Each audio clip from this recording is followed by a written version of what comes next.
প্রিয় শিক্ষার্থী সবাই কেমন আছো? আশা করি সবাই অনেক ভালো আছো। হুসাইন একাডেমির পক্ষ থেকে সবাইকে স্বাগতম। আজকে এইচএসসি তৃতীয় অধ্যায়ের আরেকটি আমরা সরলীকরণ শিখবো। দেখো এই ভিডিওটা দেখলেই সরলীকরণ নিয়ে আর কোনো টেনশন হবে না। সবাই বোর্ডের দিকে তাকাও।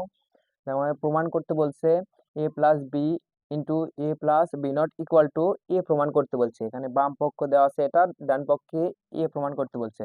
তো আমরা প্রথমে বাম পক্ষ দেই। বাম পক্ষ দিলাম। পক্ষ দেখো আমরা এখানে কমন নিতে পারি না, কিন্তু এখানে আমরা গুণ করব, দুইটা আমরা গুণ করব। এর সাথে আমরা প্রথমে এ গুণ করব, তাহলে এখানে হয় এ ইন্টু এ। তারপরে এখানে প্লাস আছে, আমরা প্লাস দিলাম।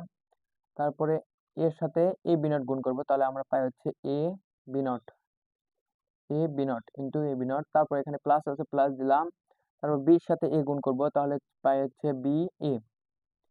তারপর এখানে প্লাস আছে, প্লাস দিলাম। তারপর বির সাথে বি নট গুণ করব, প্লাস দেব। আর বির সাথে বি নট গুণ করলে হচ্ছে B into B naught B naught. তারপরে দেখো নিচে আমরা গুণ করি,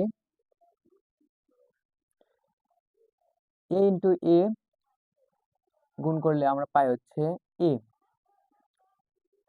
plus A into B plus B A plus, দেখো আমরা জানি সূত্র অনুসারে কোনো সংখ্যায় A into A not equal to হচ্ছে 0, A into A not equal to হচ্ছে 0। তাহলে এখানে আছে বি ইন্টু বি নট, তাহলে এখানে লিখবো হচ্ছে 0।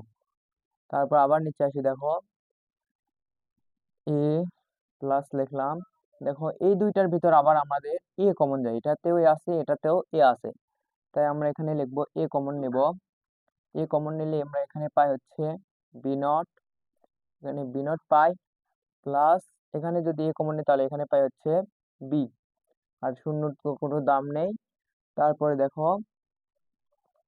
আমরা এ লিখি, এ প্লাস, আমরা জানি, দেখো আমরা জানি B naught A plus A not equal to হচ্ছে 1, তাহলে এখানে আসছে হচ্ছে B plus B naught. A plus A not equal to আমরা জানি হচ্ছে 1, তাহলে B plus B not equal to হচ্ছে 1, তাহলে এখানে এ ইন্টু আছে, এখানে হচ্ছে 1। তারপরে নিচে দেখো এ দিলাম প্লাস, কোনো কিছুর সাথে 1 গুণ করলে ওইটাই হবে, তাহলে এখানে এ এর সাথে 1 গুণ করলে এখানে হবে এ। তারপর এখানে আরেকটা সূত্র বসেছে, দেখো কোন কোনো একই সংখ্যা যোগ করলে একটা সংখ্যা লেখা যায়, তাহলে এ যোগ এ, তাহলে আমরা একটা লিখতে পারি। এটাই হচ্ছে ডান পক্ষে আছে, এটাই হচ্ছে ডান পক্ষে আছে, প্রমাণিত প্রমাণিত এটাই হচ্ছে উত্তর। ভিডিওটি ভালো লাগলে অবশ্যই চ্যানেলটি সাবস্ক্রাইব করে পাশে থাকবা প্রতিদিন এরকম ভিডিও পেতে।